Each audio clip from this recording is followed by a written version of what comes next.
My name is John Mary, and this is Art 360.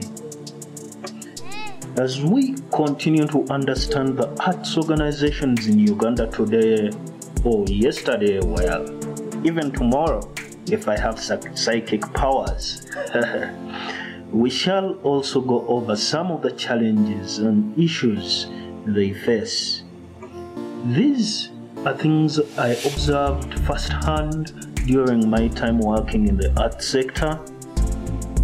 To a point, we all understand that people start these organizations to serve the sector and solve specific problems, at least most of the times.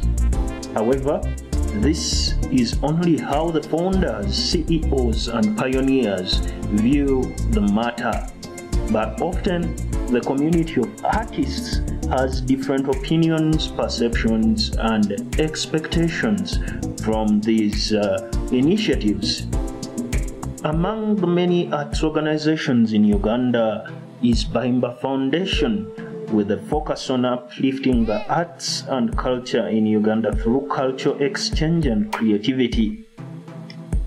It's worth mentioning at this point that Bahimba thrived in a struggling sector for over 13 years and was the sector's leader when it came to organizing and executing festivals and arts events in Uganda. Why am I using the past tense? Is Bahimba still open for business? Or has the inevitable happened? Well, I hope and pray they are still open. I worked for Bahimba as a volunteer and also in an official position for a while too.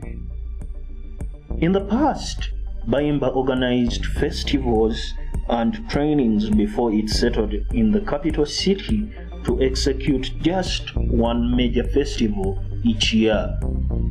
This, compared to the previously organized regional festivals, was supposed to be the grand landmark event for the organization. If you ask me, honestly speaking, this was a clever move. But yet again, we have to understand the regional need to do the regional festivals and try to understand if there was no more need for them anymore. I don't have those reasons, I never got around to learning them, but the major thing was uplifting the arts and culture, and festivals was a good way to do this.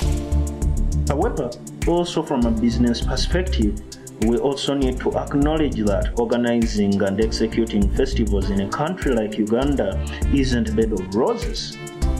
Actually, it is complicated all the way, starting from the logistics, getting legal permits, getting the right human resource, venues, negotiating deals with artists, and so on.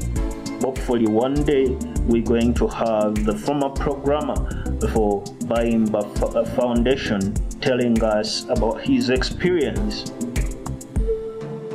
Well, if you're wondering how well festivals, exhibitions, and trainings worked, they were really good. Actually, very good in the beginning. And as far as what went wrong, well, one could argue that the biggest issue was the top management and the fact that the organization lost its grassroots connections in the sector. Bahimba, in its efforts to uplift the arts and culture, was not only doing festivals to achieve this. In time, it gave birth to Bahimba Academy to handle the arts education and trainings, both formal and informal.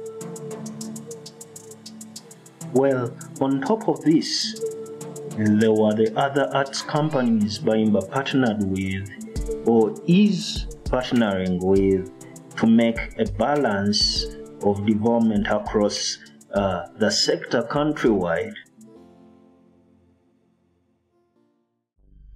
over 13 years in existence, trying to be multidisciplinary, and also helping several other arts practitioners develop and ultimately become players in the arts sector.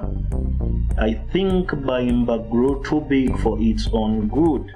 And this is only logical given all the challenges involved in being an arts organization, and on most of all, being an arts organization in a country like Uganda with no government support, no structures.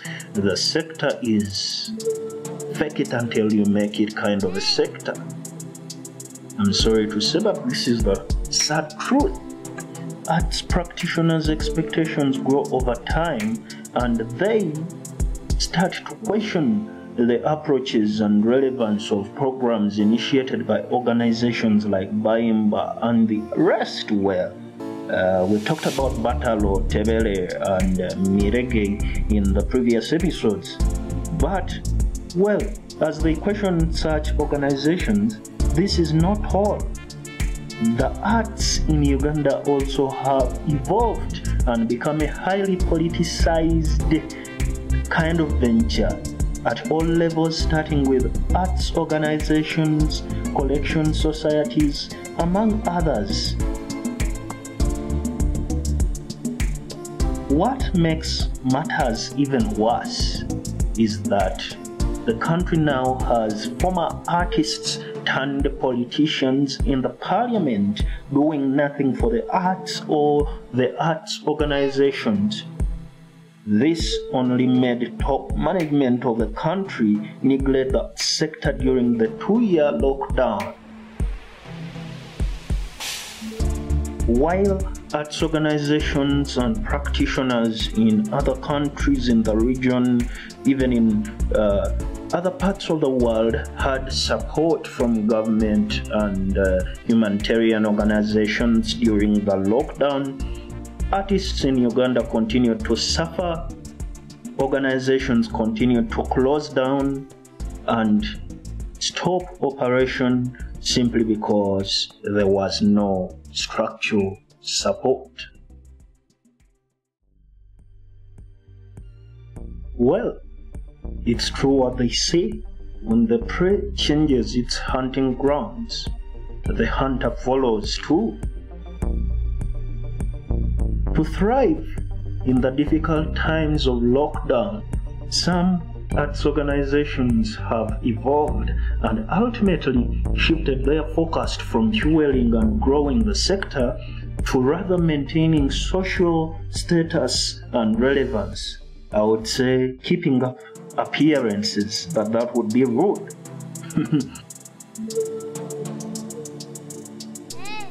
Well, ultimately, this is going to hurt the sector in the long run, because now everyone is no longer about the cause to grow the arts and the sector, but to rather not thrive. This is not thriving. Survive and stay relevant, be seen. Which leaves me wondering, will there be any arts organizations genuine to the cause come the year 2023? Will the arts practitioners still be willing to accept and work with these organizations and their programs? Because let's face it, if the artists reject the programs these organizations initiate and run, well, there will be no arts organizations to start with. Who will they be reaching if not the artists? Well, so many questions and very few answers at the moment.